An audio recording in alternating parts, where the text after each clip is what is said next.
Hello everyone, welcome to round table study.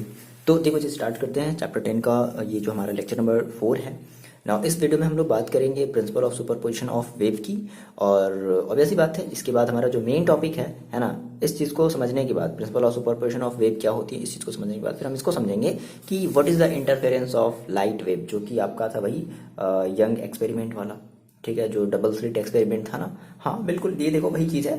एक minute देखो, ये जो चीज है, सॉरी ये गलत है, ये भी गलत है, ये सही है। तो रीजन क्या है ऐसे, ये मतलब देखो फर्स्ट वाले में क्या हुआ ना, प्रॉब्लम यही आती है बच्चों के साथ, प्रॉब्लम यही है ना, जल्दी ये चीज़ बन नहीं पाती। पहले वाले में देखो मैंने क्या गलती करी कि मैंने इसको बिना कंपास के हेल्प से बनाना चाहा, गलत हो गया।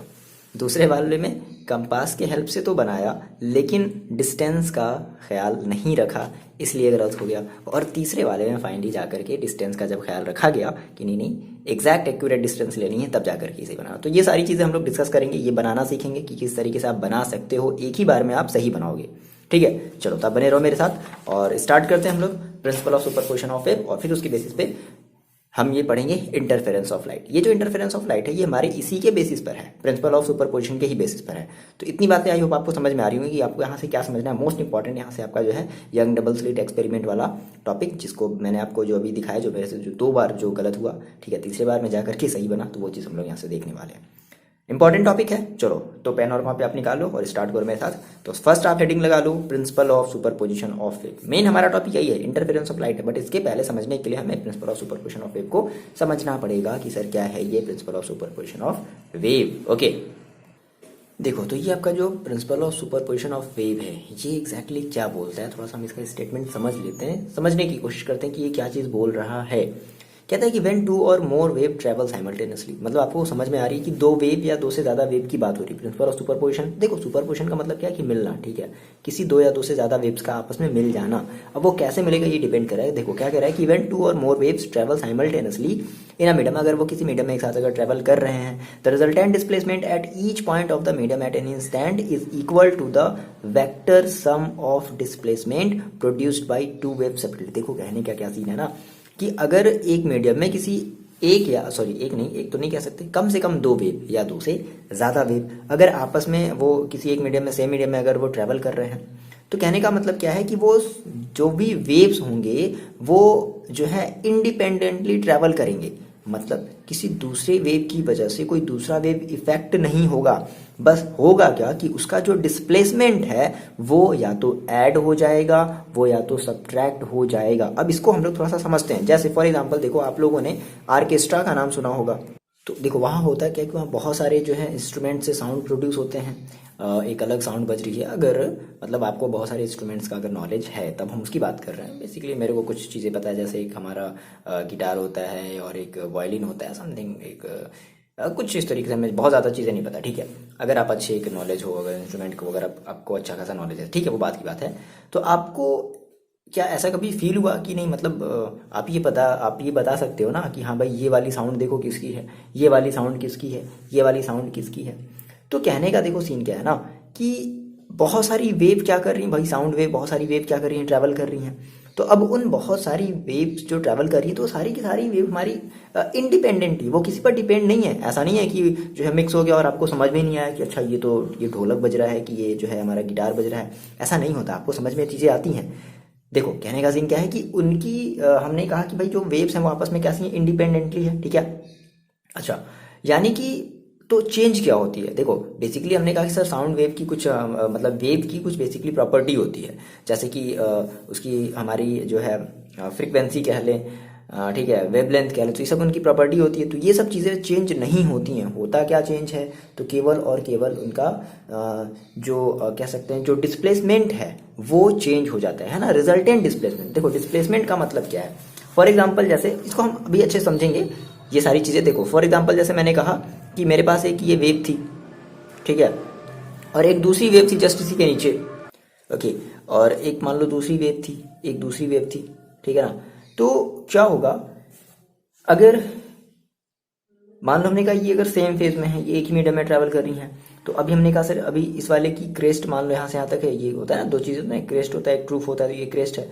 तो इनका यही, इसी को हम लोग क्या कहते हैं, इसी को हम लोग कहते हैं ना डिस्प्लेसमेंट। यहाँ से यहाँ तक इसकी क्या कहलाती है, डिस्प्लेसमेंट। तो इसका जो डिस्प्लेसमेंट है वो या तो अगर ये सेम फेज में होंगी, जो जिस भी फेज में हूँ, ये इनकी डिस्प्लेसमेंट आपस में या तो ऐड भी हो सकती है, या मान लो कि अगर एक ऊपर की तरफ है, ठीक है, और मान लो अगर एक नीचे की तरफ है, तो इनकी जो डिस्प्लेसमेंट है वो आपस में सब्ट्रैक्ट भी हो सकती है। कह रहा है ना कि resultant displacement at each point of the medium at instant is equal to the vector sum of displacement. तो वेक्टर सम ऑफ डिस्प्लेसमेंट का मतलब क्या है, या तो वो ऐड भी हो सकती हैं या तो वो सब्ट्रैक्ट भी हो सकती हैं, ठीक है। लेकिन और भी जो अदर प्रॉपर्टीज होती हैं वेव्स की, उन पर कोई फर्क नहीं पड़ेगा, या फिर जो भी हमारी उस वेव की जो भी शेप है, ठीक है, उस पर कोई फर्क नहीं पड़ेगा। समझ लो, प्रॉपर्टीज पर बेसिकली आपको इतनी बात याद रखनी कि प्रॉपर्टीज पर कोई भी फर्क नहीं पड़ता है। दैट इज हमारा जो है वो कहलाता है principal of superposition of wave. इसके लिए इंपॉर्टेंट क्या है, इसके लिए इंपॉर्टेंट ये है कि कम से कम जो है दो या दो से ज्यादा वेव जो है एक ही मीडियम में ट्रैवल करनी चाहिए। ओके, ये बात आपको आ रही है समझ में। जैसे कि मैंने आपको एग्जांपल दिया ऑर्केस्ट्रा का, या फिर आप एक दूसरा एग्जांपल भी ले सकते हो, जैसे आपकी जो रेडियो जो स्टेशन होती है, तो वहां पर क्या देखो बहुत सारे फ्रीक्वेंसी के अलग अलग स्टेशन होते हैं। लेकिन जब आपको किसी स्टेशन पर्टिकुलर, जब आप स्टेशन पर जाना होता है तो क्या करते हो, रेडियो में आप वैसे तो आपने मेरे ख्याल से रेडियो नहीं चलाया होगा, हम लोगों ने चलाया है। तो क्या करते थे कि हमें रेडियो को ऐसे ट्यून कराना पड़ता था, समझ लो, उसके वो जो है ना ट्यूनिंग वाला जो बटन होता था, हम लोग उसको ऐसे घुमाते थे दैट मीन हम उसकी फ्रीक्वेंसी को सेट करते थे, ठीक है। उसकी एंटीना जो है जो भी फ्रीक्वेंसी, तो पर्टिकुलर जैसे हमने कहा भाई 90 98.5, ठीक है, जो भी स्टेशन, जो भी रेडियो स्टेशन का नाम हो, हमने उस पर लगा दिया। तो बाकी सारी अदर जो स्टेशन की जो फ्रीक्वेंसी है, देखो वो भी एग्जिस्ट कर रही है, लेकिन आपने एग्जैक्टली क्या कैच करा दिया, 95.8 या समथिंग कुछ भी आपने कैच करा दिया, तो वही पर्टिकुलर आपको जो है साउंड वेव, वही आपको साउंड क्या होगी, सुनाई देगी। तो ये मतलब होता है principal of superposition of wave का, ठीक है। अच्छा, दूसरी बात देखो कि हमारी जो प्रिंसिपल ऑफ सुपरपोजिशन ऑफ जो वेव है, ये मोस्टली सारे टाइप्स के वेव के लिए एप्लीकेबल है ना। मोस्ट ऑफ वेव्स के लिए क्या है, एप्लीकेबल है। जैसे कि आपने जब पढ़ा होगा वेव में, तो आपको ये पता है कि वेव्स बेसिकली हमारी जो है दो तरीके की होती हैं। आप एक मतलब कहते हो ना, आप ये कहते हो ना मैकेनिकल आपकी एक वेव होती है, ये बात की थोड़ी सी बात है, ये मैकेनिकल हमारी वेव होती है। और एक हमारे पास होता है ईएम वेव, जो कि हमारे बाद में हमें ये पता चला था। मैकेनिकल वेव में फिर हमारे दो तरीके की आ जाती हैं, एक हमारा होता है ट्रांसवर्सल वेव, और एक हमारा होता है लॉन्गिट्यूडनल वेव। और ईएम वेव में बहुत सारी वेव आती हैं, रेडियो वेव है, लाइट वेव है, सब सारी की सारी हमारी ईएम वेव में आती हैं। और ईएम वेव भी हमारी एक जो है वो कौन सा हमारा ट्रांसवर्सल वेव की तरह एक्ट करता है, ठीक है, समझ रहे हो। तो ये सारी चीजें होती हैं। तो हमने कहा कि हमारी जो हमारा जो प्रिंसिपल ऑफ सुपरपोजिशन है, वो mostly all types of wave के लिए वैलिड है, लेकिन केवल और केवल एक वेव के लिए है, जो कि हमारी लेजर वेव होती है, जिसकी एम्पलीट्यूड बहुत ही ज्यादा बड़ी होती है, लार्ज होती है। उस टाइप की वेव के लिए हमारा ये principle of superposition wave applicable नहीं है। कौन सी वेव के लिए, लेजर वेव के लिए, जिसकी जो एम्पलीट्यूड होती है ना, जो डिस्प्लेसमेंट होती है काफी ज्यादा लार्ज होती है, उनके लिए ये वैलिड नहीं है। ओके, तो ये बेसिकली आपकी जो है सभी टाइप्स के वेव के लिए वैलिड होता है ना। Also valid for EM wave, mechanical wave और लाइट वेव, बस लेजर वेव को छोड़ करके, जिसकी एम्पलीट्यूड ज्यादा होती है। ध्यान से समझना, हम बात कर रहे हैं एम्पलीट्यूड की, वेवलेंथ की नहीं। मैंने आपको बताया है कि वेवलेंथ जिसकी ज्यादा होती है ना, जैसे हमारी जो रेडियो वेव है उसकी वेवलेंथ सबसे ज्यादा होती है, तो ये किसके लिए वर्क नहीं करता, जिसकी लार्ज एम्पलीट्यूड होती है, ओके, जैसे कि लेजर वेव, ओके।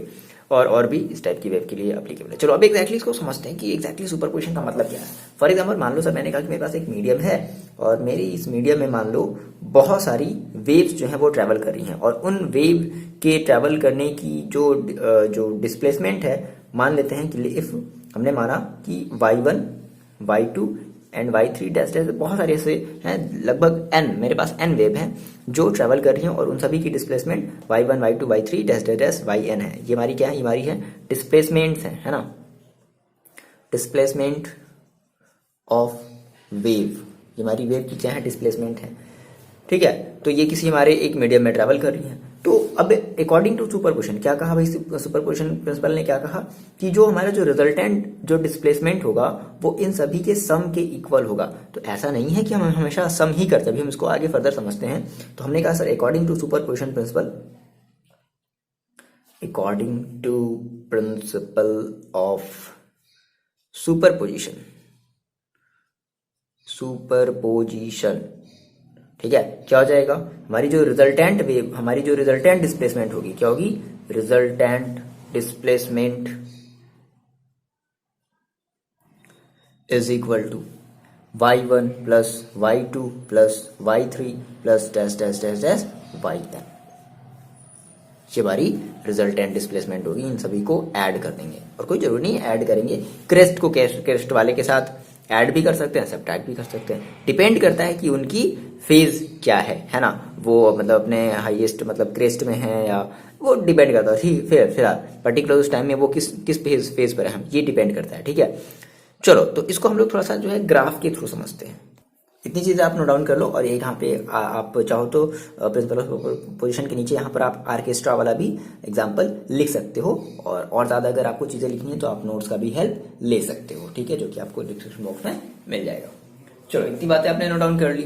ओके, देखो इस सुपर पोजिशन प्रिंसिपल को हम लोग कुछ ऐसा समझ सकते हैं। मान लेते हैं कि हमने कहा सर मेरे पास कोई एक वेव थी, ठीक है, और उस वेव का जो हमारा ग्राफ था वो कुछ ऐसा था, जिस तरीके से। ठीक है, ये आपका क्या शो करता है, यहाँ से लेकर के यहाँ तक ये आपकी जो है वो डिस्प्लेसमेंट शो कर रही है ना। दैट मीन्स ये आपका ये क्रेस्ट भी, इसको हम लोग क्या कहते हैं, क्रेस्ट है।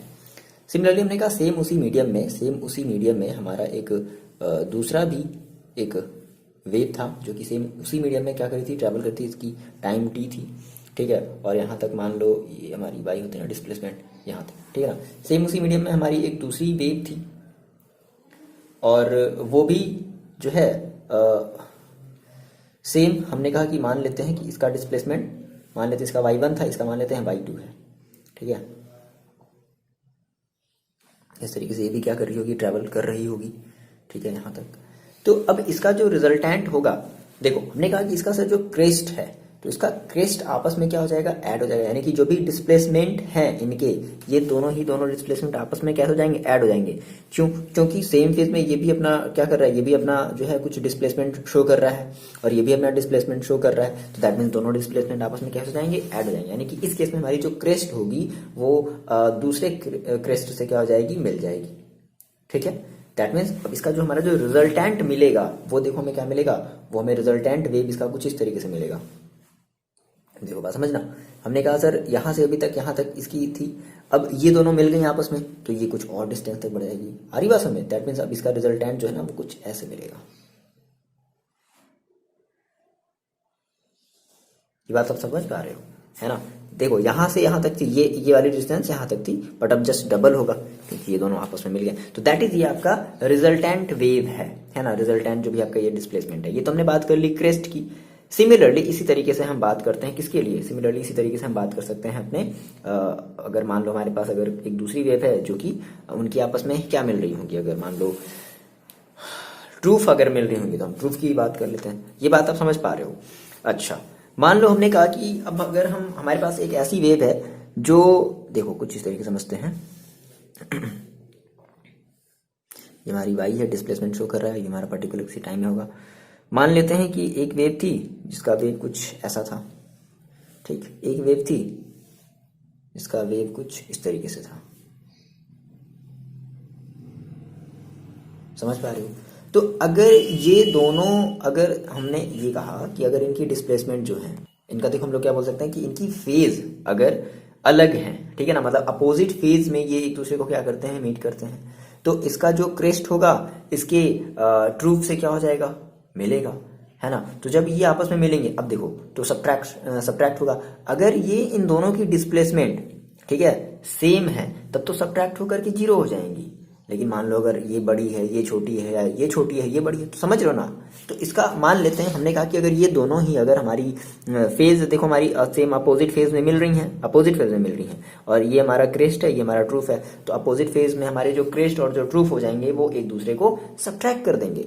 आ रही बात में, तो हम ये कहेंगे कि इसका हमारा जो ग्राफ है ना वो कुछ ऐसा बनेगा। ये हमारी है टी और हमारा ग्राफ इसका कुछ ऐसा ही बनेगा, क्योंकि कोई वेव ही नहीं मिलेगी। ऑब्वियस सी बात है, इसका क्रेस्ट इसका ट्रूफ आपस में मिलकर के जीरो, इसका ट्रूफ इसका क्रेस्ट आपस में मिलकर के जीरो, तो क्या होगी, कोई ग्राफ मिलेगी नहीं, कोई ग्राफ ही नहीं मिलेगी इस केस में। समझ पा रहे हो आप ये बात? तो इसी को हम लोग कहते हैं sir principal of superposition of wave. ठीक है, इतनी चीजें आपको क्लियर हुई। तो यहाँ से आप ये अपना कंक्लूजन लिख सकते हो, अगर शॉर्ट में अगर लिखना चाहो तो आप ये लिख सकते हो कि if waves are in same phase, अगर वो सेम फेज में होती हैं, सेम फेज की बात करें जैसे ये हमारा है, तो सेम फेज में दो कंडीशन है, या तो क्रेस्ट जो है वो क्रेस्ट से मिलेगा और जो ट्रूफ है वो ट्रूफ से मिलेगा। तो सेम फेज में है तो हम ये कह सकते हैं क्या कि हमारी जो क्रेस्ट होगी ना, crest of one wave falls over another wave, falls over क्या कह सकते हैं, falls over another crest of wave. या फिर सेम यही फिनोमिना आप जो है ट्रूफ के लिए भी लिखोगे कि ट्रूफ, समझ गए, trough of one wave falls over another trough of wave. ये आपने बात कर ली कि जो हमारी जो दोनों हैं वो कैसी हैं, सेम फेज में है। ये आप लिखो जल्दी से वीडियो को पॉज करके। दूसरा देखो कंडीशन क्या है कि दूसरी कंडीशन हमने कहा सर ये वाली कंडीशन, इसमें ये भी हो सकता है क्या कि जब हमारी जो वेव्स हैं वो सेम फेज में नहीं है, दैट मीन्स अपोजिट फेज में। हमने कहा कि दूसरी कंडीशन है कि when waves are in opposite, ठीक है, अपोजिट फेज, पीछे सी होगी, ठीक है। तो जब हमारी वेव्स कैसी हों आपस में, जब अपोजिट फेज में होंगी तो उस केस में देखो अब ये ऐड तो होंगी नहीं, क्या हो जाएंगी, जो क्रेस्ट होगा या जो ट्रूफ होगा वो आपस में एक दूसरे के ऊपर फॉल होंगी और उनको हम आपस में क्या करेंगे, अब सबट्रैक्ट करेंगे अगर वो अपोजिट फेज में है। तो ये बात आपको ध्यान रखनी है, ठीक है। When waves are in opposite phase, तो आप यहां से बता दो कि हमारा जो क्रेस्ट होगा, crest of one wave false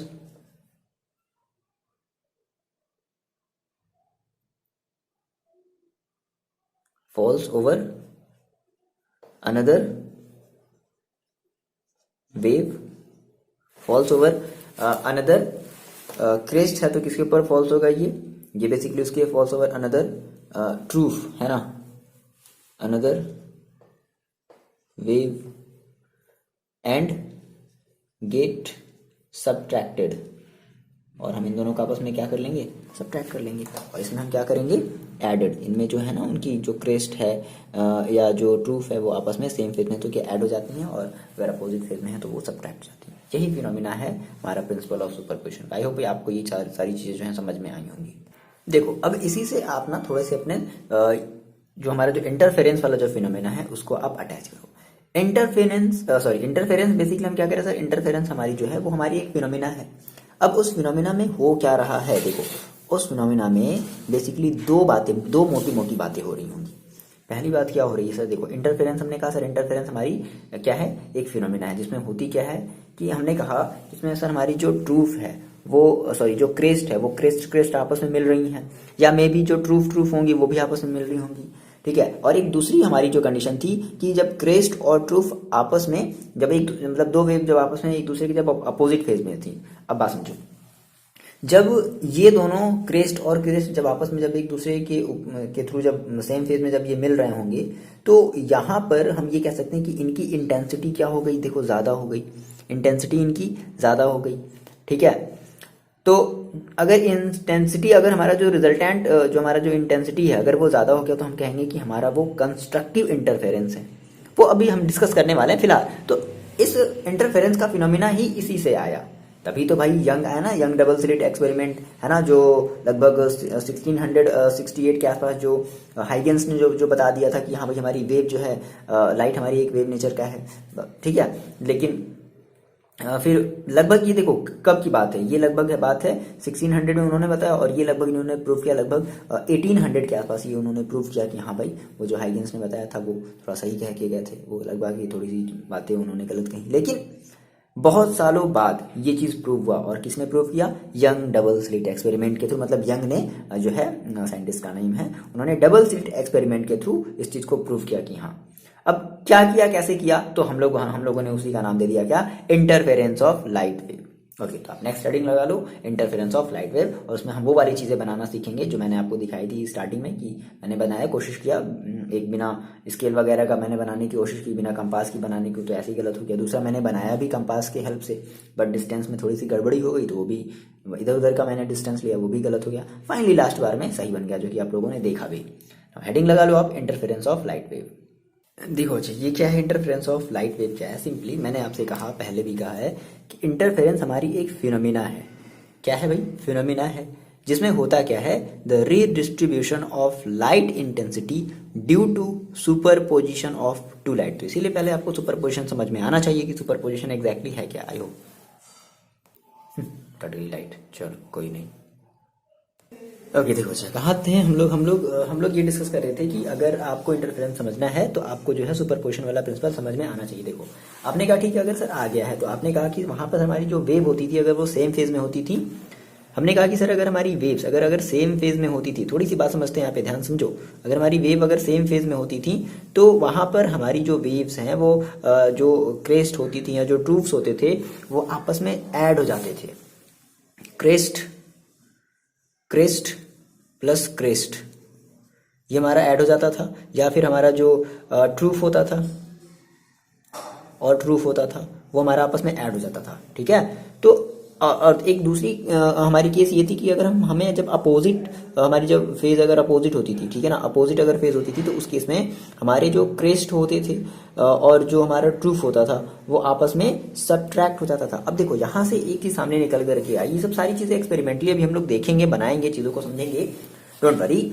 देखो थोड़ी सी बातें कुछ और समझ लें। हमने कहा कि जहां से जब ऐसा होता था तो अब इस इंटरफेरेंस के केस में हमने कहा कि सर हमें स्क्रीन पर हमें जो चीज नजर आई हमने उसे कह दिया फ्रिंज।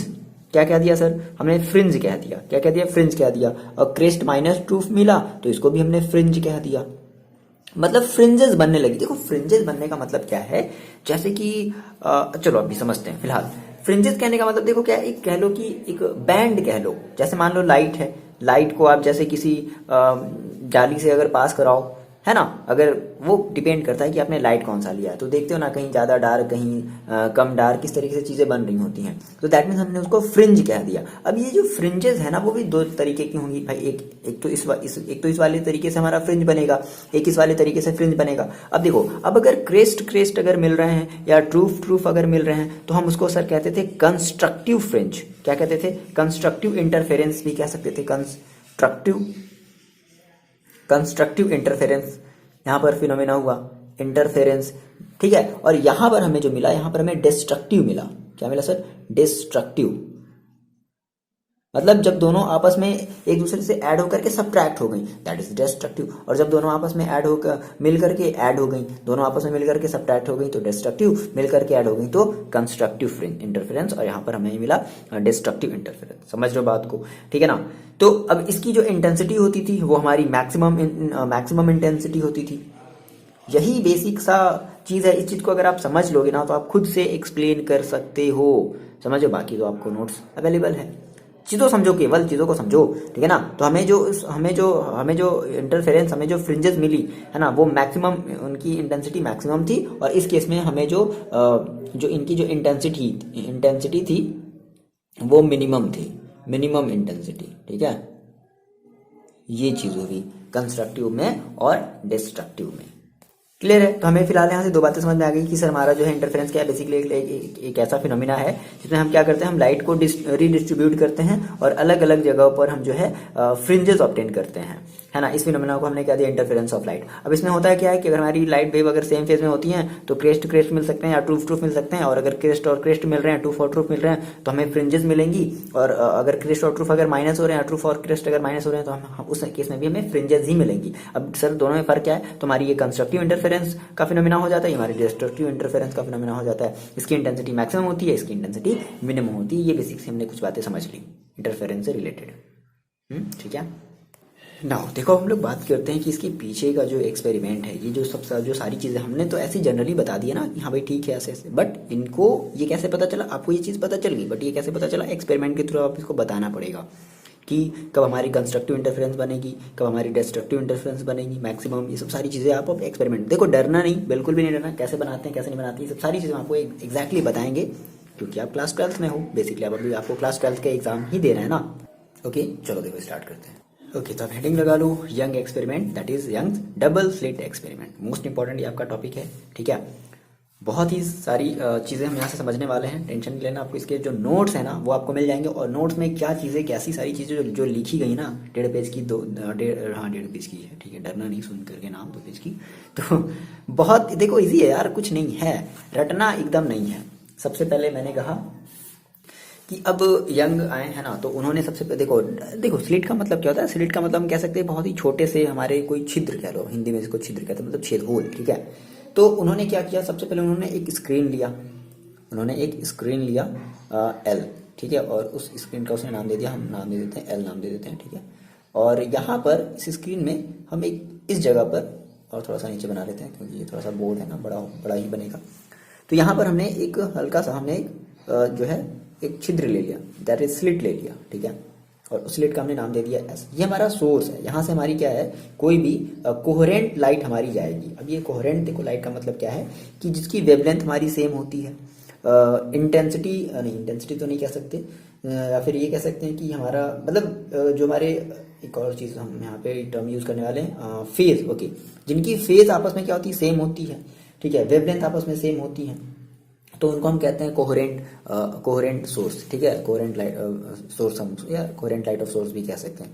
तो यहाँ पर हमने इसका नाम दे दिया, इस स्लिट का हमने नाम दे दिया एस। क्या नाम दे दिया सर, हमने इसका नाम दे दिया एस दे दिया। अब इससे कुछ, अब देखो, अब बात समझो, थोड़ी सी बात समझते चलो, ये थोड़ा सा और बड़ा होगा, है ना,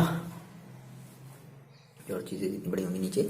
अब देखो क्या हुआ कि जब यहाँ से, जब जैसे आपने कहा कि सर यहाँ से हमारी कोई लाइट सोर्स ऐसे आ रही थी, लाइट सोर्स तो वेव के फॉर्म में चल रही होगी, उनको पता था, अच्छा वेव के फॉर्म में चल रही है, तो लाइट जो है हमारी वेव के फॉर्म में आ रही होगी। तो देखो ये जो हमारा है, ये जो हमारी जो डैश लाइन है ना, ये जो डैश लाइन है, ये हमारी मान लो क्रेस्ट को शो कर रही है, और ये हमारी जो सॉलिड लाइन है, ये हमारी जो सॉलिड लाइन होगी, ये हमारी जो सॉलिड लाइन है, ये हमारी ट्रूथ को फॉर्म जो है रिप्रेजेंट कर रही है, ठीक है। डैश लाइन क्रेस्ट और सॉलिड लाइन हमारी ट्रूथ है। अब देखो जब ये इस स्लिट के पास आई होगी, तो यहाँ से फिर से हमारी क्या हुई होगी, मतलब एक हमारा वेव बनना स्टार्ट हुआ होगा। तो मान लेते हैं यहाँ तक तो कोई प्रॉब्लम नहीं, यहाँ तक आप बिना किसी कंपास के भी कर सकते हो, यहाँ तक कोई दिक्कत नहीं है, कोई दिक्कत नहीं, यहाँ तक आप बिना कंपास के भी कर सकते हो, ठीक है।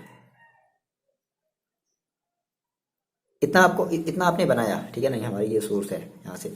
अब क्या हुआ कि इससे कुछ दूर पर हमारी एक और स्क्रीन थी, ठीक है। अब जहां पर हमारे दो स्लिट थे, क्योंकि इस एक्सपेरिमेंट का नाम ही क्या है सर, डबल स्लिट एक्सपेरिमेंट। तो हमने कहा सर हम एक और स्क्रीन लेते हैं, और इस स्क्रीन पर जब हमारी लाइट जब इस स्क्रीन पर जब पहुंची होगी, ठीक है, अभी आप पूरी ये लाइन नहीं बनाओगे, पहले मेरी बात आप सुन लो, ठीक है ना, क्योंकि हम तो मिटा देंगे, आप तो नहीं मिटा पाओगे, सर कहोगे अरे सर आप तो गलत करवा दिए। कोई बात नहीं, देखो गलत नहीं करवाया, इसलिए मैंने आपसे बोला कि आप थोड़ा रुको। चलो, तो हमने कहा सर ये हमारी लाइट ट्रैवल करते करते यूं चुक करते करते यहाँ तक पहुंची, और फाइनली यहाँ पर हमने क्या किया, यहाँ पर हमने फिर से हमने दो स्लिट लगा दिए। एक यहाँ पर हमने एक यहाँ पर हमने स्लिट लगा दिया, समझ रहा, ठीक है, और थोड़ा सा नीचे लगा लेते हैं। एक यहाँ पर हमने स्लिट लगा दिया, ओके, और एक हमने यहाँ पर ऐसे, एक हमने यहाँ पर लगा दिया, यहाँ पर लगा दिया, ठीक है। अरे बात आपको समझ में, फिर से हमने यहाँ पर दो स्लिट लगा दी। अब देखो, अब यहाँ और इस स्लिट का हमने नाम दे दिया S1 और इसका हमने नाम दे दिया S2। बोलो इतनी बात आपको समझ में आई, हमने दो स्लिट दे दिए। अच्छा, यहाँ से एक बात और ध्यान रखनी है आपको कि ये जो स्लिट S1 और जो S2 है, इनकी जो डिस्टेंस होगी S से, वो आपस में इक्वल होगी। S1 is equal to SS2। ये बात ध्यान रखिए, ये एक्सपेरिमेंट, ये चीज़ें ध्यान रखी गई, आपको तो नहीं ध्यान रखना है, बट ये एक्सपेरिमेंट, ये सब सारी चीज़ें जो यंग ने जो एक्सपेरिमेंट किया उसमें ये सब सारी चीज़ें उन्होंने ध्यान में रखी, ठीक है। अब उन्होंने, अब देखो अब क्या होगा कि अब ये जो हमारी जो वेवलेट जो ट्रैवल कर रही थी, अब जैसे ही वो इस वाले पॉइंट पर आएगी, तो यहाँ पर फिर से वो क्या करेगी, हमारी जो S1 होगी वो act as a source, S2 भी जो हमारी होगी वो भी है ना वेवलेट्स के फॉर्म में जो चलती थी, वेव फ्रंट बनते थे, act as a new source, ये सब होता था।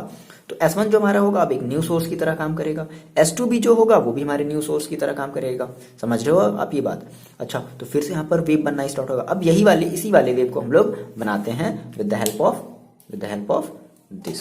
ये स्पेशल टाइप का तैयार किया गया है इसी चीज को ड्रॉ करने के लिए, ताकि आपको एग्जैक्टली ये चीजें समझ में आए, है ना। अगर आप चाहो तो पेन से बना सकते हो, तो गलती हो जाएगी तो फिर आप ठीक है, वो बात की बात। इससे बनाओगे तो बहुत इजीली देखो तरीके से बन जाएगा। ओके, तो ये थोड़ा सा बनाया गया है, ठीक है, इसी चीज़ को बनाने के लिए। फिर बाद में इस चीज़ को हटा दिया जाएगा। तभी आप देख रहे हो कि इस लेक्चर में अभी तक हमने ब्लैक वाले मार्कर का यूज़ नहीं किया, और अब हम यूज़ करने वाले हैं ब्लैक वाले मार्कर का यूज़। ओके, तो इस चीज़ के लिए इसको बचा करके रखा गया था। फिलहाल तो हमने कहा सर ये हमारी ये जो सोर्स है S1 और जो S2 है वो हमारी मतलब स्लिट जो है हम हमारी एक्ट करेगी एज अ सोर्स की तरह, और यहाँ से हमारी लाइट जो है वो फिर वेव के फॉर्म में ट्रैवल करना स्टार्ट करेंगे। चलो स्टार्ट करते हैं। देखो तो यहाँ पर हमें एक अब तीसरी स्क्रीन, भाई ये कहाँ तक जाएगी, बहुत दूर तक जाएगी, बहुत दूर तक जाएगी, है ना। तो हम यहाँ पर एक स्क्रीन लगा देंगे, पहले बना लेते हैं उसके बाद हम बाद में स्क्रीन लगा देंगे। अब देखो बनाना क्या है, तो सबसे पहले करना क्या है आपको, देखो अब आप क्या करोगे, आपने कहा सर ये आपके पास कंपास है, तो देखो मैंने क्या किया ना, मैंने यहाँ से लगभग 2 सेंटीमीटर की मैंने देखो डिस्टेंस ले ली है, बात समझना थोड़ा सा, ठीक है। मैंने लगभग 2 सेंटीमीटर की देखो मैंने डिस्टेंस ले ली है ना। आप अपने स्केल में ले लो और यहाँ से, ठीक है, S1 या S2 को किसी एक को आप सेंटर मान करके, अरे यार ये तो बहुत ज़्यादा स्लिप कर रहा है, ओके ओके ठीक है, थोड़ा सा दिक्कत करेगा ये, ठीक है। मैंने 2 सेंटीमीटर की डिस्टेंस ली है और देखो क्या किया मैंने, S1 को सेंटर मान करके मैंने एक वेव बनाया। अब इसे क्या हो गया, अब इसे क्या हो गया, ठीक है ठीक है ठीक है, हो सकता है, देखो कुछ नहीं, थोड़ा सा कष्ट है, हो जाएगा। देखो मैंने क्या किया, 2 सेंटीमीटर की मैंने डिस्टेंस ली है, S1 को मैंने एक सेंटर माना है, ठीक है, और मैंने एक वेव बनाया। बोलो ऐसे बनेगा ना, ठीक है। आपको इतना ज़्यादा कष्ट नहीं करना पड़ेगा, आप इजीली बना सकते हो अपने कॉपी में, जैसे कि मैंने इसमें बनाया है, ये आप दिख रहे हो ना, ये आप देख रहे हो, है ना। तो सेम मैंने इसी तरीके से ही मैंने बनाया, बट ये पेन से बनाया तो बड़े आसानी तरीके से बन गया। मैंने पेन में ही वो मतलब इसमें लगा लिया था, ठीक है, वो बात की बात है, जान लो इसकी पीछे कहानी आपको नहीं जानी। ये जो डॉटेड लाइन है ये आपकी ट्रूफ है, क्या सर, ये आपकी ट्रूफ है ना। 2 बातें हम मान करके चलें, तो अभी हमने ये क्रेस्ट बना लिया। यहाँ पर भी हम क्या करते हैं, सेम उतने ही वेव का हम क्या कर लेते हैं, यहाँ पर भी हम एक क्रेस्ट बना लेते हैं। तो ये सर हमने 2 जगह जो है क्रेस्ट बना लिया। अब देखो अब हमारा फिर से क्या होगा, फिर से अब हमारा हमने क्रेस्ट बना लेना हो, नेक्स्ट हमारा अब ट्रूफ होगा। तो अब ट्रूफ के लिए आपको अपनी डिस्टेंस थोड़ी सी बढ़ानी है, तो क्या कर लो इसके लिए आप कि थोड़ी सी डिस्टेंस बढ़ा लो। अब देखो अब कितनी बढ़ा दी जाए, देखो ये आपने 2-2 सेंटीमीटर का आपने ये फर्स्ट आपने जो है क्रेस्ट, हमने सॉलिड लाइन को हमने किससे रिप्रेजेंट किया है, क्रेस्ट से, और हमने डॉटेड लाइन को हमने किससे रिप्रेजेंट किया है, मतलब प्रूफ को हमने रिप्रेजेंट किया है डॉटेड लाइन से, ठीक है। तो हमने फिर से यहाँ पर हमारी जो सोर्स है वो एक्ट करी। अब नाउ नेक्स्ट हम क्या करते हैं, अभी आपने 2 सेंटीमीटर की बना ली, अभी आपने क्रेस्ट बनाई है ना, अब फिर से आप ट्रूफ बनाओगे, क्योंकि यहाँ से क्रेस्ट ट्रूफ ऐसे चलेगा ना भाई, यूं लहराते बल खाते हुए जाएगा, तो आपको बनाना है, समझ रहे हो। तो आप जो है अब 4 सेंटीमीटर लो, जस्ट उसका डबल ले लो और 4 सेंटीमीटर लेकर के आप क्या कर लो, फिर से अब आप एक क्या बना लो, एक ट्रूफ, सॉरी एक क्रेस्ट बना लो। ये बहुत ज़्यादा स्लिप कर रहा है, बट आपका ऐसा नहीं होना चाहिए ना, आप इजली तरीके से आप बना पा रहे हो, ठीक है। आप मेरी भावनाओं को समझ पा रहे हो तो कमेंट कर देना, हाँ सर मेरे को समझ में आ रहा है, या सर आपने अभी तक क्या बताया, सर मेरे को अभी कुछ भी पल्ले नहीं पड़ा, ठीक है। ये आपने एक ट्रूफ बना लिया। सिमिलरली सेम यहाँ पर भी हम क्या कर लेते हैं, एक ट्रूफ बना लेते हैं। देखो ये हमारी एक दूसरे को यहाँ पर कट करी, अभी कट करने दो, बहुत सारी ऐसी भी लाइनें आएंगी जहाँ पर एक दूसरे को सारी चीजें भी कट करेंगी। आपने भी 4 सेंटीमीटर का ले लिया। नाउ अब नेक्स्ट लो अपने स्केल में 6 सेंटीमीटर की डिस्टेंस ले लो। चलो हम भी लेते हैं 6 सेंटीमीटर की डिस्टेंस। ये यहाँ से थोड़ा सा ये प्रॉब्लम हो रहा है, ये मैंने ले लिया 6 सेंटीमीटर, ओके। आपको दिख तो नहीं रहा होगा, बट डोंट वरी, ऐसी कोई सिस्टम नहीं है, मैं यहाँ पर भी रख करके देखो मैं ऐसे ले सकते थे, ठीक है। ये मैंने 6 सेंटीमीटर तक मैंने नियर अबाउट मैंने डिस्टेंस ले लिया, ठीक है। तो चलो बनाते हैं। अब हमें क्या बनाना है, मैंने एक ट्रूफ बनाया, फिर से हमें क्या बनाना है, फिर से हमें एक क्रेस्ट बनाना है। फिर से same as a centre S1 को हमने लिया और हमने एक फिर से, हाँ यहाँ वाला पोर्शन तो बोर्ड वाला खराब ही हो गया। ये देखो ये मैंने बना लिया, क्या ये मैंने बना लिया, क्या बना लिया मैंने, क्रेस्ट बना लिया। फिर से कटने दो, जहां भी ये एक दूसरे को कट कर रही है कटने दो। सिमिलरली सेम फिर उसी रेडियस का जो है आपको फिर से एक क्या बना लेना है, S1 S2 को सोर्स मान करके एज अ आपको एक दूसरा वेव बना लेना है, ठीक है। अब आपने 6 का ले लिया, नेक्स्ट अब आप 8 का ले लो, समझ रहे हो, 8 का ले लिया जाए। मेरे ख्याल से आप थोड़ा छोटा भी ले सकते हो, क्योंकि ये चीज़ें मेरे को यहाँ पर रिप्रेजेंट करनी है ना, थोड़ी सी बड़ी करनी थी, तो इसलिए मैंने थोड़ा सा बड़ा बड़ा चीज़ ले लिया है। आप 8 सेंटीमीटर का डिस्टेंस ले लो, है ना, 8 सेंटीमीटर का मैंने ले लिया। अब मेरे को क्या बनाना है, अब मेरे को देखो अब एक ट्रूफ बनाना है, सेम वही बात, फिर से ट्रूफ बना लिया सर।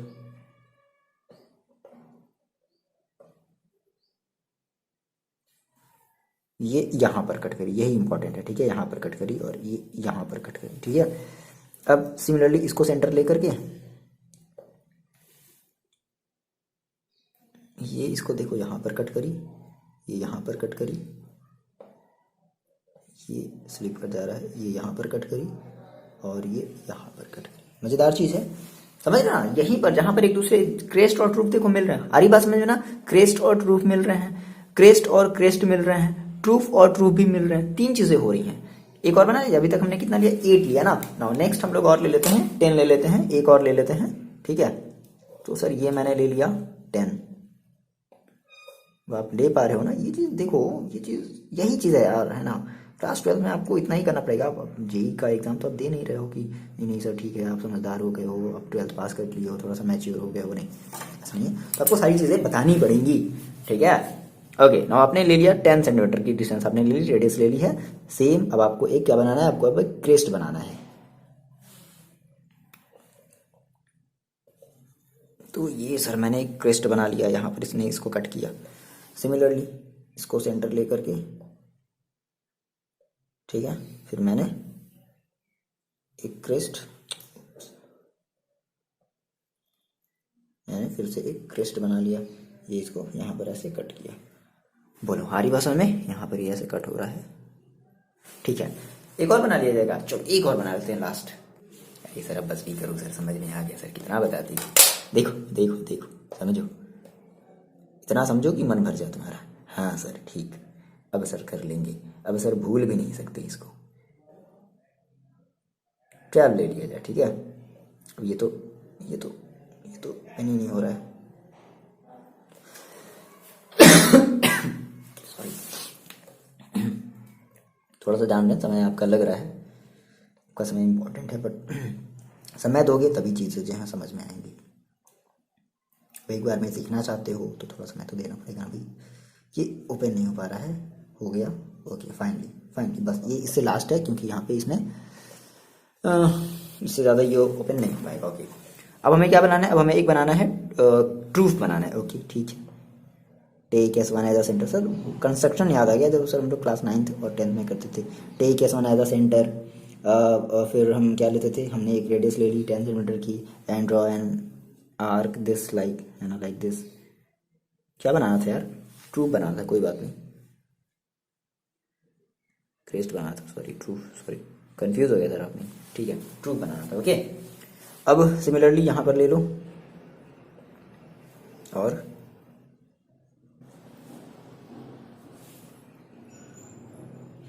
oops,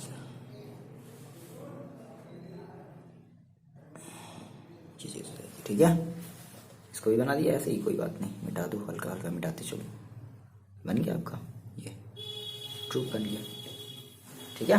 ये बात आपको समझ में आई। नाउ अब ये कहाँ तक जाएगा, ये तो बहुत ज़्यादा फैलता जाएगा, ऐसे यूं ऐसे चलता जाएगा ऐसे पानी में एक जब पत्थर मारते हो तो ऐसे फैलता जाता है, कहाँ तक जाएगा। तो हमने क्या किया, हमने इसके आगे यहाँ पर ऐसे एक स्क्रीन लगा दिया। क्या लगा दिया सर, देखो जस्ट लाइक दिस, क्या कर दिया हमने, एक स्क्रीन लगा दिया, ठीक है, समझ रहे हो, लगा दो। ये सारे आपको नोट्स मिल जाएंगे, बट समझ तो लो, ये चीज़ तो आपकी बुक में भी बनाई गई है।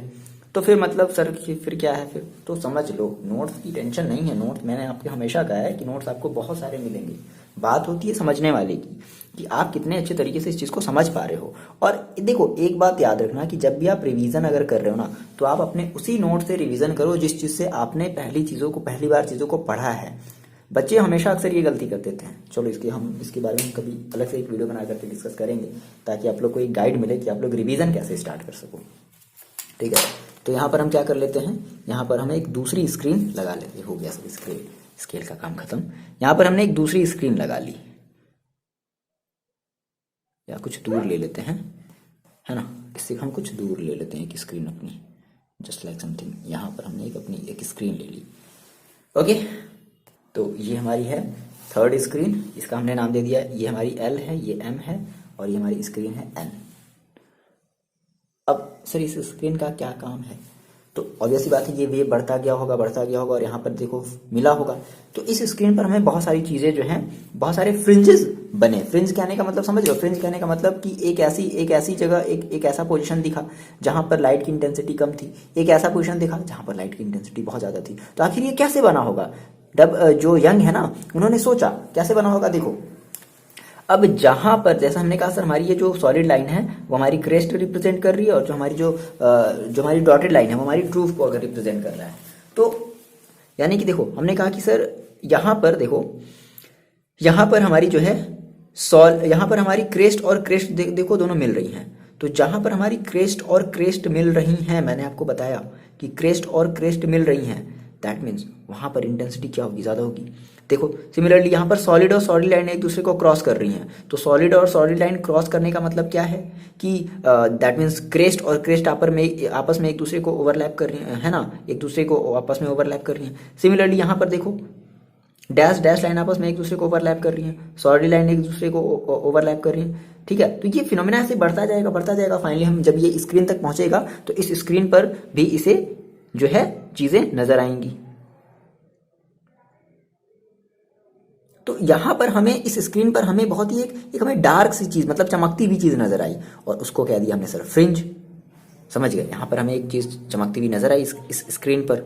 फिर देखो अब यहाँ पर हम इसकी बात करते हैं। अब देखो ये वाली हमारी लाइन कौन सी, ये हमारी जो लाइन है, ये जो लाइन है ये हमारी है क्रेस्ट की, और ये वाली जो लाइन है ये देखो हमारी ये है ट्रूफ की। तो क्रेस्ट और ट्रूफ मिले हैं, बात समझो, क्रेस्ट और ट्रूफ मिले हैं। यहाँ पर देखो एक क्रेस्ट और ट्रूफ मिला होगा, तो हमने इसको कुछ ऐसी लाइन से हमने इसको डार्क लाइन से रिप्रेजेंट कर दिया। जहां पर क्रेस्ट और ट्रूफ मिल रहे हैं, बात को मेरी समझ लो, जहां पर क्रेस्ट और ट्रूफ मिल रहे हैं हमने उसको डार्क लाइन से रिप्रेजेंट किया है, ठीक है। ये हमारी डार्क लाइन, ये हमारी डार्क लाइन, यहां पर भी ऐसे मिली होंगी, और ऐसी बात है यहाँ पर भी एक मिली होंगी। फिर ऐसे बढ़ते बढ़ते बढ़ते वेव गई तो हमें यहां पर जाकर के मिली।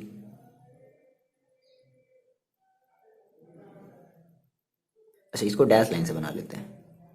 यहाँ पर हमारी एक फ्रिंज ऑब्टेन हुई, तो ये देखा गया कि इस जगह पर जो फ्रिंज है उसकी जो इंटेंसिटी वो काफी कम है, काफी नेग्लेजिबल है, जीरो है। आ रही बात समझ में, मतलब black white black white black white, इस तरीके से जो चीजें बनती चली गई। और ये इतनी बात बताओ आपको समझ में आई। अब देखो यहाँ पर हमने फिर से कहा ये हमारी क्रेस्ट और क्रेस्ट है, तो क्रेस्ट और क्रेस्ट मिली, फिर से क्लियर है, क्रेस्ट और क्रेस्ट मिली। फिर से देखो ट्रूफ और ट्रूफ मिला, तो नहीं, इसको हम लोग को रिप्रेजेंट करना है व्हाइट सर्कल से, है ना, और इसको हमको इसे हमें रिप्रेजेंट करना है डार्क सर्कल से। चलो अभी बता देते हैं। फिर देखो यहाँ पर भी क्रेस्ट और क्रेस्ट मिला, दैट इज व्हाइट सर्कल। फिर यहाँ पर भी कहीं मिला ही होगा, आ रही बात समझ में ना, यहाँ पर भी देखो मिला ही है, तो व्हाइट सर्कल। तो इस तरीके से हमने जब इसको मिलाया, यहाँ पर जाकर के स्क्रीन पर कहीं जाकर के हमें मिली होगी, तो यहाँ पर अभी हमें क्या मिली, हमें एक व्हाइट सर्कल मिली, है ना, यहाँ पर हमें व्हाइट सर्कल मिली। बहुत सारे ऐसे हमें जो हैं अलग अलग मतलब चीजें नजर आई। एक जगह बहुत डार्क नजर आया, फिर बहुत ज्यादा व्हाइट नजर आया, फिर डार्क व्हाइट, इस तरीके से चीजें जो है नजर आई, है ना, बहुत सारी चीजें। सिमिलरली सेम यही फिनोमेना देखो यहाँ पर भी आपको देखने को मिला होगा। आपने कहा सर एक यहाँ पर है, और देखो ये हमारी क्या बनेगी, हमारी डार्क बनेगी, डार्क फ्रिंज बनेगी, है ना, क्योंकि क्रेस्ट और ट्रूफ है। तो याद रखना है क्रेस्ट और ट्रूफ है तो डार्क बन रही होंगी, क्रेस्ट और ट्रूफ है तो डार्क बन रही होगी, यहाँ पर भी डार्क बन रही होगी। जब हम इनको ऐसे मिलाएंगे तो यहाँ पर भी हमारा एक डार्क जो है फ्रिंज बन रहा होगा। तो ऐसे बहुत सारी चीजें आ रही। इतनी बात आपको समझ में आया, बना सकते हो आप खुद से। चलो ये वाला आप बना लो, खुद से बना पाओगे ना, बना लोगे ना। तो यहाँ पर आप देखो कंफ्यूज नहीं हो जाना, इसलिए हम यहाँ पर लिख दे रहे हैं कि हमारी जो कॉन्टिन्यूअस जो हमारी जो आर्क है, ठीक है, कॉन्टिन्यूअस आर्क जो है वो हमारी रिप्रेजेंट कर रही है किसको, वो हमारी रिप्रेजेंट कर रही है क्रेस्ट को रिप्रेजेंट कर रही है, ठीक है। और जो हमारी जो डॉटेड आर्क है वो हमारी रिप्रेजेंट कर रही है ट्रूफ को, ठीक। अच्छा, तो बहुत ही प्यारा सा एक्सप्लेनेशन है। आपने कहा कि सर जिन प्लेसेस पे, है ना, जिन प्लेसेस पे हमारी क्रेस्ट, ठीक है, क्रेस्ट मिल रही है, या फिर कह सकते हैं कि हमारी जो ट्रूफ और ट्रूफ, दो बातें हैं, अगर क्रेस्ट और क्रेस्ट मिल रही हैं, ट्रूफ और ट्रूफ मिल रही हैं, तो उस केस में हम कहेंगे कि हमारे जो स्क्रीन पर जो लाइट की जो इंटेंसिटी थी बहुत ज्यादा थी। ये एक्सपेरिमेंटली ऐसा देखा गया कि स्क्रीन पर जो लाइट की जो इंटेंसिटी थी ना वो बहुत ज्यादा थी, और यहां पर हमें ये जो इंटेंसिटी, मतलब हमें ये जो फ्रिंज मिली, तो इसको हमने क्या दिया, कंस्ट्रक्टिव फ्रिंज। क्या दिया इसको हमने, कंस्ट्रक्टिव फ्रिंज। ये बात समझ में आई।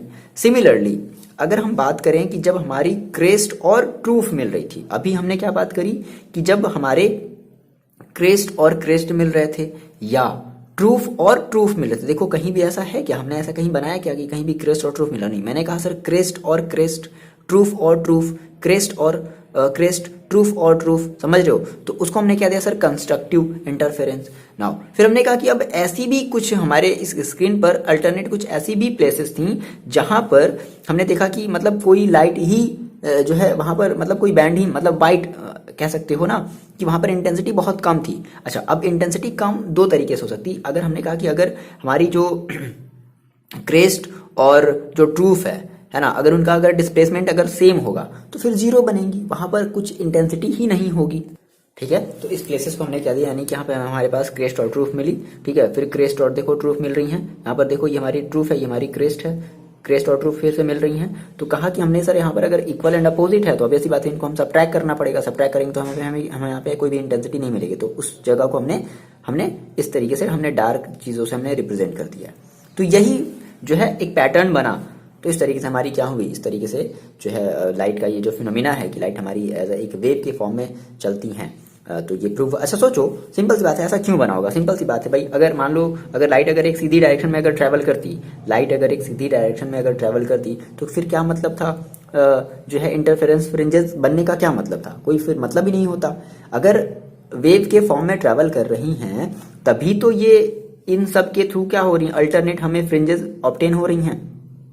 और फिर ये भी देखा गया ना कि जब इन सब चीजों को जब हमने हटा दिया, हटा दो इस पूरी की पूरी चीज को हटा दो, तो फिर से कोई फ्रिंज नहीं, कोई फ्रिंज नहीं। मतलब इसका मतलब यही तो हुआ ना कि हमारी लाइट कैसी चल रही है, वेव के फॉर्म में चल रही है ना। आपको इतना पता था कि अच्छा सर वेव है, लाइट है, तो लाइट हमारे से ठीक है, फिर सर ऐसे सीधे ऐसे चली जानी चाहिए थी, बट ऐसा नहीं गई ना, सीधी फ्रिंजेस बनी ना यहाँ पर। तो फ्रिंजेस बनने का मतलब क्या है, ये जस्ट लाइक वैसा ही है सर कि आप यहाँ से एक दो टॉर्च ले लो और यहाँ से आप ऐसे दो टॉर्च को ऐसे जलाओ, है ना। तो कुछ ऐसे ही आपको जो है रिजल्ट अपने स्क्रीन पर देखने को मिलेंगे। ये फैक्ट बातें हैं, 1800 के आसपास की ये बात है भाई, एक्सपेरिमेंट के थ्रू ये प्रूव किया गया, यंग के थ्रू किया गया। ये बात आपको इतनी समझ में आई, क्लियर है इतनी बात? यही एक्सप्लेनेशन बचे। और आपको जो है यही चीज आपको नोट्स में बहुत ही प्यारे तरीके से मिल जाएंगी, बहुत ही प्यारे तरीके से। आप कहोगे हाँ सर मजा आ गया नोट्स पढ़ करके। और कमेंट करना नहीं भूलना अगर आपको पसंद आया है, तो नहीं आया तो वो भी बता देना क्या चीज है क्या चीज नहीं है। तो इस तरीके से हमने dark and bright fringes obtain कर लिया। नाउ अब मेरे आप एक क्वेश्चन का आंसर दे दो, मैंने कुछ फैक्ट बातें भी नोट्स में लिखी हुई हैं। देखो मैंने कहा कि सर हमारे पास यहाँ पर जो लाइट थी वो हमारी कोहेरेंट सोर्स थी, है ना। मैंने यहाँ पर जो लाइट जो फॉल कराई वो कोहेरेंट है। कोहेरेंट का मतलब है कि जिसकी इंटेंसिटी जिसका जो वेवलेंथ होता है वो सेम होता है, सब सारी चीजें सेम फेज में होती है, सब सारी चीजें हमने बात कर ली। अच्छा, अगर हमने कहा कि मान लो अगर हम यहाँ पर अगर हम रेड लाइट लेते तो ये देखा गया कि उसके कंपैरिजन में जो फ्रिंजेस की जो विड्थ थी, ये जो विड्थ थी ना फ्रिंजेस की, वो काफी बड़ी बड़ी थी। अभी तो सेम सेम बनी, ठीक है। लेकिन जब रेड लाइट ले लिया तो फ्रिंजेस की जो विड्थ है वो काफी बड़ी बड़ी हो गई। इसका मतलब क्या है? इसका मतलब है कि रेड लाइट की जो वेवलेंथ होती है वो ज्यादा होती है। तभी तो डिस्कवरी हुई कि वेवलेंथ का ये सब कॉन्सेप्ट क्या है, कौन से लाइट की वेवलेंथ ज्यादा होती है। तो ये सब सारी चीजें इसके बेसिस पर लोगों ने निकालना स्टार्ट कर दिया। ओ माय गॉड, मतलब ऐसे हुआ कि मतलब इस तरीके से अच्छा फ्रिंजेस छोटी हैं, अच्छा फ्रिंजेस छोटी हैं दैट मीन्स इसकी वेवलेंथ थोड़ी कम है। अच्छा फ्रिंजेस की जो विड्थ है या फ्रिंजेस की जो लेंथ है वो चौड़ी है, थोड़ी सी बड़ी है, दैट मीन्स इसकी वेवलेंथ। ये मतलब अलग अलग चीजों से जो है, अलग अलग तरीकों से जो है चीजों को एक्सप्लेन किया गया कि कौन किसकी जो है, किसकी वेवलेंथ, कौन सी लाइट को पास कराने पर फ्रिंजेस की विड्थ किसकी ज्यादा बन रही है। अब आप मेरे एक क्वेश्चन का आंसर दे दो। देखो अच्छा, अगर हम ये कहें जैसे मैंने अभी यहां पर जो है मैंने यहाँ पर एक मोनोक्रोमैटिक मैंने लाइट का यूज किया है, ठीक है, कोहेरेंट लाइट ऑफ सोर्स का मैंने यूज किया है। अगर हम यहाँ पर एक व्हाइट लाइट अगर यहाँ पर हम रखते सोर्स के पास तो फिर क्या होता? फ्रिंजेस का बेसिकली हम ये आपसे पूछ सकते हैं कि फ्रिंजेस की कलर क्या होती। कहने का सीन समझ रहे हो ना? क्वेश्चन मेरे कहने का मतलब देखो ये है, क्वेश्चन से पहले आप थोड़ा सा ये कॉन्सेप्ट समझ लो कि अब बहुत सारे लाइटों को यहाँ से जो है पास कराया गया।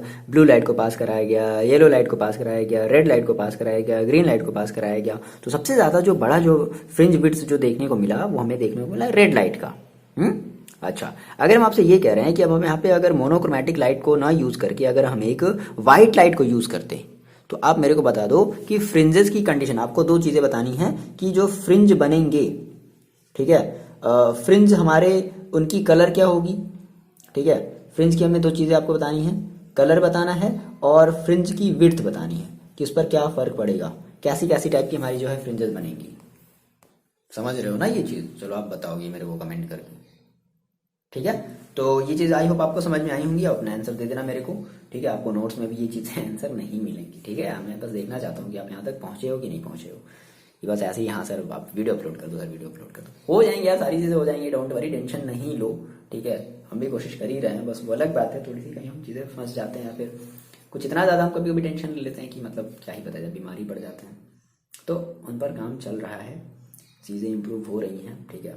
थोड़ा समय लगता है, तो शायद आप, ठीक है, जाने दो सब बात की बातें, जाने दो सर, कहोगे सर आप पागल हो गए, क्या क्या बातें कर रहे हो।